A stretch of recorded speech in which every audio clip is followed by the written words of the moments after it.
আমাদের আমিরে জামাত মাওলানা মতিউর রহমান নিজামী সহ শীর্ষ 11 জন নেতাকে মিথ্যা মামলা দিয়ে বিচারিক হত্যাকাণ্ড সম্পন্ন করা হয়েছে। 5 শতাধিক নেতাকর্মীকে হত্যা করা হয়েছে।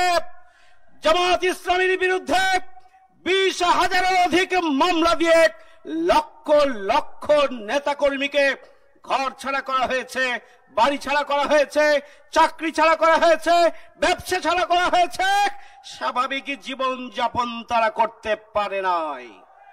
এই 17.5 বছরে লক্ষ লক্ষ জামাত শিবির ইসলামী ছাত্র শিবিরের কর্মীরা মাসের পর মাস, বছরের পর বছর তাদেরকে কারাগারে থাকতে হয়েছে। জামাত ইসলামী বাংলাদেশের কেন্দ্রীয় অফিস, ঢাকা মহানগরীর অফিস সহ গোটা বাংলাদেশের ওয়ার্ড পর্যন্ত প্রত্যেকটি অফিসকে বন্ধ করে দিয়েছিল এই হায়নারা। বাংলাদেশ জামাত ইসলামীকে মিটিং করতে দেওয়া হয়নি, মিছিল করতে দেওয়া হয়নি, সমাবেশ করতে দেওয়া হয়নি। যেখানেই অধিকার প্রতিষ্ঠার জন্য জামাত শিবিরের নেতাকর্মীরা রাস্তায় নেমেছে, সেখানেই আইন শৃঙ্খলা বাহিনীকে লেলিয়ে দেওয়া হয়েছে। সংগ্রামী ভাই বন্ধুগণ, জামাত ইসলামী বাংলাদেশের নিবন্ধনকে কেড়ে নেওয়া হয়েছে।